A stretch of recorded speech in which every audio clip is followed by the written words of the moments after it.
नुवाकोट धादिङ लगायतका क्षेत्रको अवस्था कस्तो छ त्यो देखाउनका लागि यतिखेर हामी हेली मार्फत त्यो क्षेत्रतर्फ प्रस्थान गर्दैछौँ।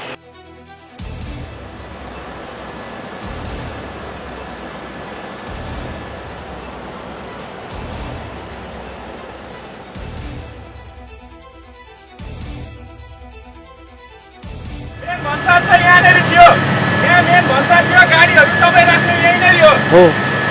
यो दृश्य मेन भन्सार रहेको क्षेत्रमा आइपुगेका छौँ हामी। यो मेन भन्सार ड्राइपोर्ट, यो मेन ड्राइपोर्ट थियो। यहाँ गाडीहरू पनि यहीँ थिए, साधनहरू पनि यहीँ थिए, कार्यालयहरू पनि यहीँ थिए। यो केही छैन, देख्न सक्छौँ पुरै सडक कटन गरेको छ, कार्यालयहरू पुरिएको छ। यो ड्राइपोर्ट त पुरै पुरिएको छ, केही पनि देखिँदैन। सवारी साधन हामी देख्न सक्छौँ। डुबानमा परेका सवारी साधनहरू हामी देख्न सक्छौँ।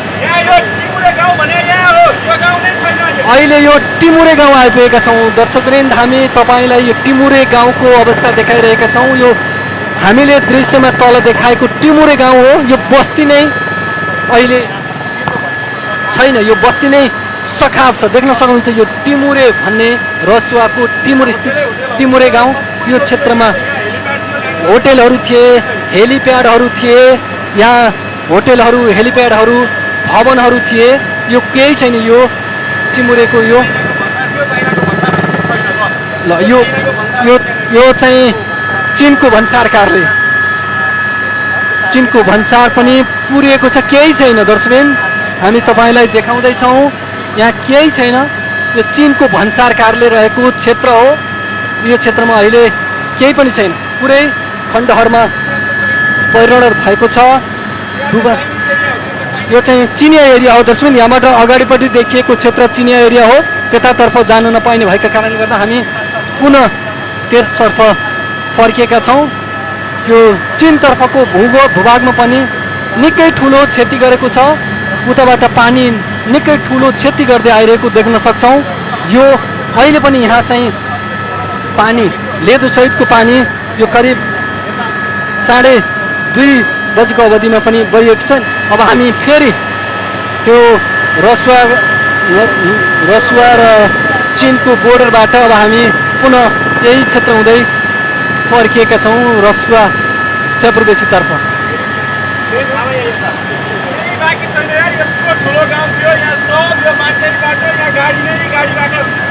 यो निकै ठुलो, यो टिमुरे बजार, यो निकै ठुलो बजार थियो। दर्शकवृन्द, यो टिमुरे बजार गाडीहरू राख्ने गरेको थियो। मानिसहरूले होटल व्यवसाय गरेका थिए। यो देख्न सक्छौँ यहाँ पुरै डुबान परेको छ। सडक पहिल्याउन सक्ने अवस्था छैन, घरहरू बगाएको छ। निकै दर्दनाक दृश्य छ दर्शकवृन्द। यो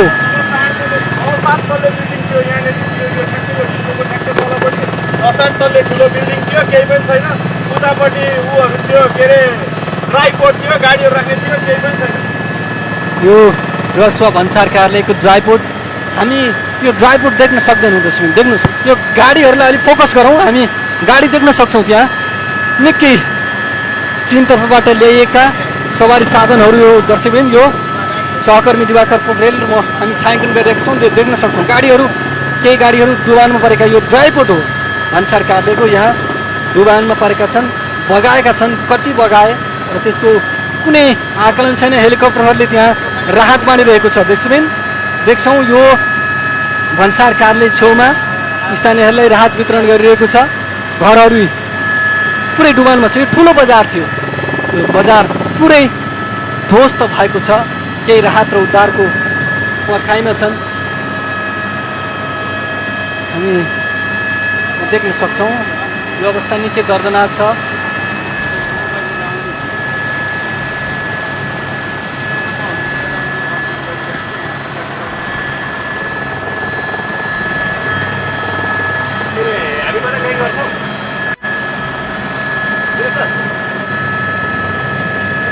बगाएको छ, डुबान पारेको छ। निकै माथिसम्म पानीको सतह पुगेर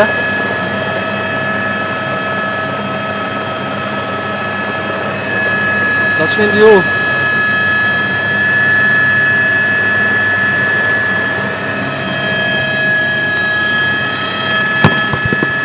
पानीको सतह अहिले केही घटेपछि मानिसहरूको चहल पहल अलिक राहत उद्धारमा अलि बढी भएको देखिन्छ।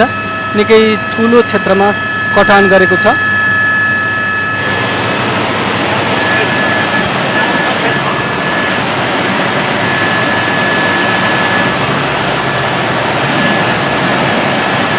यो नदीको माथिबाट हामी तपाईहरुलाई यो दृश्य देखाइरहेका छौँ। दायाँ बायाँ देख्न सक्नुहुन्छ कति धेरै मात्रामा चाहिँ कटान भएको छ भनेर यहीँबाट प्रष्ट देख्न सकिन्छ दर्शकबिन।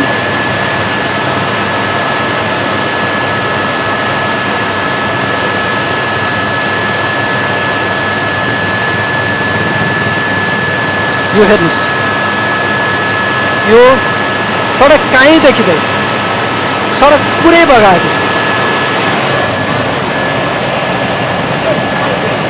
चीन नेपाल सीमा क्षेत्रको नेपालतर्फ रसुवातर्फको क्षेत्र यो धुन्ची आउँदासम्म कुनै पनि ठाउँमा सडक देख्न सकिँदैन। दर्शकबिन हेर्न सक्नुहुन्छ यहाँ कति मात्रामा बस्ती थिए, सडकहरू थिए र यो चीनबाट सामान ल्याउँदै गरेका र चीनतर्फबाट सामान लिनका लागि रसुवागढी भन्सार कार्यतर्फ जाँदै गरेका सवारी साधनहरू यो सडकमा कति थियो।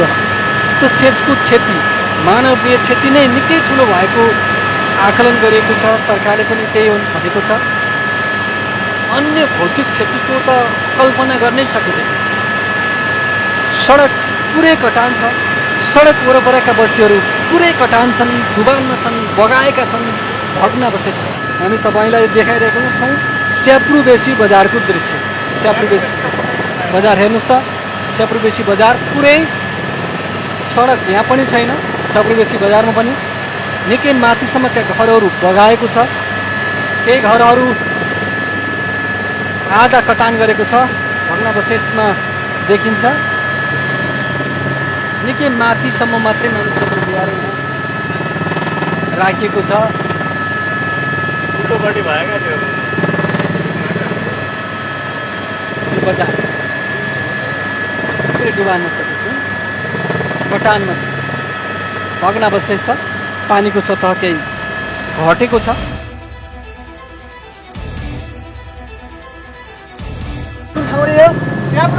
स्याप्रुबेसीको यो आर्मी ब्यारेक भएको क्षेत्र देख्नुहोस्, हामीले दृश्यमा देखाइरहेका छौँ। स्याप्रुबेसीको आर्मी ब्यारेक भएको क्षेत्र, त्यो ब्यारेक कटान गरेको छ। दर्शकबिन अब हामी धुन्चेतर्फ लाग्दैछौँ। देख्नुहोस् धुन्चेतर्फको दृश्य। दर्शकबिन यो धुन्चेतर्फको दृश्य रसुवागढी नाकासँग जोड्ने, धुन्चे रसुवागढी नाका जोड्ने सडक पुरै ध्वस्त छ। क्षतिको कुरा गर्नुपर्दा कति क्षति भयो भन्ने आकलन गर्न सक्ने अवस्था नै छैन। दर्शक एक ठाउँमा मात्रै होइन, यो नदी आसपासको क्षेत्रको सबै भूभाग कटान गरेको छ। घरहरू बगाएको छ, केही डुबाएको छ। निकै भयावह दृश्य छ। सहकर्मी दिवाकर पोखरेल र म शङ्कर पण्डित हामी तपाईँहरूलाई यो क्षेत्रको प्रत्यक्ष दृश्य देखाइरहेका छौँ। निकै फापिहोल हुने अवस्था छ। तिब्बततर्फबाट आएको बाढीका कारणले गर्दाखेरि भएको डुबानको स्थल अवस्थाबारे देखाइरहेका छौँ हामी यति बेला कैलाश हेलिकप्टर मार्फत। यति बेला रसुवागढी नाकाबाट हामी धुन्चेतर्फ अगाडि बढिरहेका छौँ। सहकर्मी दिवाकर पोखरेल र म शङ्कर पण्डित। अब हामी तपाईँहरूलाई धुन्चे हुँदै नुवाकोटको मृत्यु देवीघाट क्षेत्रको अवस्था कस्तो छ त्यो पनि देखाउँछ। यो हाइड्रो पावर भएको क्षेत्र हो। यो यहाँ हाइड्रो पावर क्षेत्र थियो। हाम्रा पाइलटले दिएको जानकारी अनुसार यो क्षेत्रमा ठुलो हाइड्रोहरू थिए, बस्तीहरू थिए, केही पनि छैन। त्यही हाइड्रो पावर भएको क्षेत्र हो। रसुवाको यो क्षेत्रमा भएका हाइड्रो पावर क्षेत्रहरू मेलुङ एरिया। दर्शकबिन यो मैलुङ एरिया हो। यो मेलुङ एरियामा भएको यो हाइड्रो पावरको क्षेत्र हो। हामी दृश्यबाट तपाईँहरूलाई तलको दृश्य देखाइरहेका छौँ। हाइड्रो पावरमा मानिसहरूलाई उद्धार गरेर ल्याएर राखेको छ। मैलुङको यो हाइड्रो पावरको क्षेत्र निकै यो भग्नावशेष छ। सवारी साधनहरू बगाएका छन्, केही डुबानमा छन्। सडक यो मैलुङबाट धुन्चेतर्फ अगाडि बढ्ने सडक हो। दर्शकवृन्द सडक पुरै कटान गरेको छ, बगाएको छ।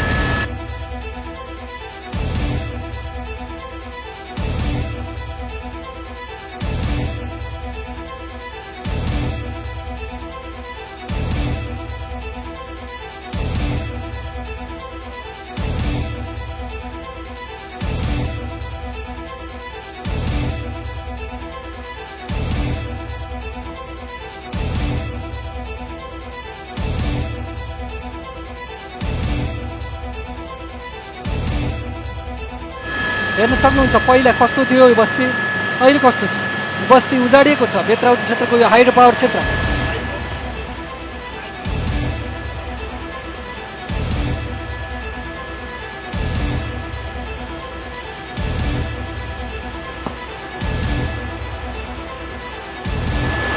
बेत्रावती क्षेत्रबाट अघि बढ्दैछ।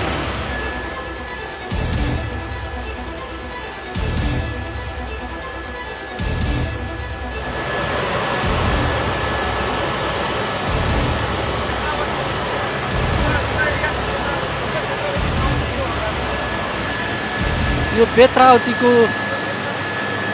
गाउँ हो जसमा देख्न सक्छौँ पुरै डुबाएको छ। यो माथिबाट आइरहेको बेत्रावती नदी, बेत्रावती नदी यो बेत्रावती खोला उत्तरबाट आइरहेको छ र यो बेत्रावती एरिया पुरै देख्न सक्छौँ पुरै खण्डहरमा परिणत भएको छ। बेत्रावती खोला जमिनहरू डुबाउनु परेका छन्, घरहरू डुबाउनु परेका छन्, केही बगाएका छन् भूभागहरू। बेत्रावती एरिया घना बस्ती थियो, धान खेतहरू थिए, यी सब डुबाउनु परेको छ, बगाएको छ।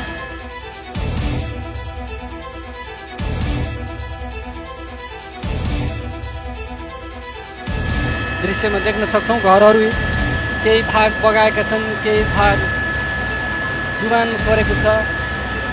देख्न सक्छौँ यो सडक हो, यो कटान भएको क्षेत्र। नदीको जुन धार थियो त्यो धारमा अहिले नदी बगिरहेको छ। अन्य क्षेत्र पुरै बाढीले डुबान गरेको क्षेत्र हो यो बेत्रावती।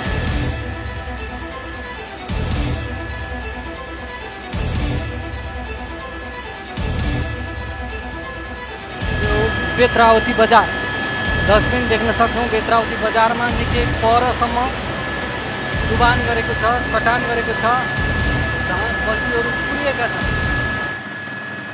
नेपाली सेनाको हेलिकप्टरले यो बेत्रावती क्षेत्रमा राहत वितरण र उद्धारको कामहरू गरिरहेको यो दृश्य हो दर्शकवृन्द।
यो बितुरबाट अगाडि बढिरहेका छौँ दर्शकवृन्द। हामी यो सेन्ट्रल जेल हो, यो जेल हो। करिब 800-900 भन्दा बढी कैदीबन्दीहरू यहाँ रहेको भनेर हामीले पाएको छौँ, देख्न सक्छौँ। यो जेलमा पनि देवीघाट क्षेत्रबाट हामी अब देवीघाटको अगाडितर्फ बढ्दैछौँ दर्शकवृन्द। देख्न सक्छौँ डुबानमा परेका छन्, फार्महरू डुबानमा छन्, घरहरू डुबानमा छन्।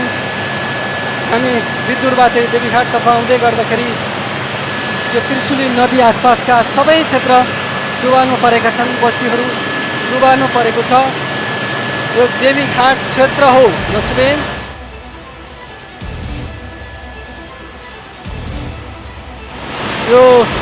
हामीले अगाडि देखाएको दृश्य देवीघाटको मेन बजार, जहाँ वृद्धाश्रम थियो मेरो देब्रेपट्टि, पुलिस चौकीहरू थिए, डुबानमा परेको छ। यो जुन भितुरबाट आउँदाखेरि देवीघाटको मेन पुल हो, यो पुल क्रस गर्ने पुल, यो पुल बगाएको छ, मेन पुल हो यो दर्शक। देवीघाटको यो दृश्य देख्न सक्छौँ। देवीघाटको यो पुल बगाएको छ। त्रिशुली खोलाको हामीले यहाँबाट देखेको यो महादेव फाँट पनि डुबाएको छ, त्यहाँभन्दा तलतिरका क्षेत्रहरू पनि डुबानमा छ। देवीघाटको यो तल निकै परसम्मका भूभागहरू कटानमा पारेको छ, डुबानमा पारेको छ। रसुवागढी नाका हुँदै त्यो क्षेत्रका सबै दृश्यहरू देखाउँदै हामी देवीघाटसम्म आइपुग्यौँ। देवीघाटबाट महादेव फाँटसम्मको दृश्य हामीले देखायौँ र अब हामी कैलाश हेलिकप्टरबाट हामी यहाँसम्म यो अवस्था देखाएका थियौँ। हेलिकप्टरमा फ्युलको केही कम भएका कारणले गर्दाखेरि अब हामी पुनः काठमाडौँतर्फ जाँदैछौँ। यहाँभन्दा तलका क्षेत्रहरू महादेव फाँट, गल्ची, गैरेनी लगायतका क्षेत्रहरूको अवस्थाका बारेमा देखाउन सकेनौँ, तर हामीले जति पनि देखेका छौँ पुरै खण्डहरूमा प्रकट भएको छ। त्रिशुलीसम्म आइपुग्दाखेरिका दृश्यमा सडकहरू कता कतै मात्र सग्ला भेटिन्छन्। यो जुन मेन रसुवागढी नाकाबाट त्रिशुलीतर्फ आउने सडकहरू कतै कतै मात्र सग्ला भेटिन्छन् भने धेरै ठाउँमा कटानमा परेका छन्, घरहरू डुबानमा छन्, सवारी साधनहरू डुबानमा छन्। निकै ठुलो क्षति पुगेको छ। निकै दर्दनाक छ त्यहाँको दृश्य। सहकर्मी दिवाकर पोखरेल र म हामीले त्यो क्षेत्रको स्थलगत रिपोर्टिङ गरेर स्थलगत त्यहाँ क्षेत्रको अवस्था हेरेर आएका छौँ।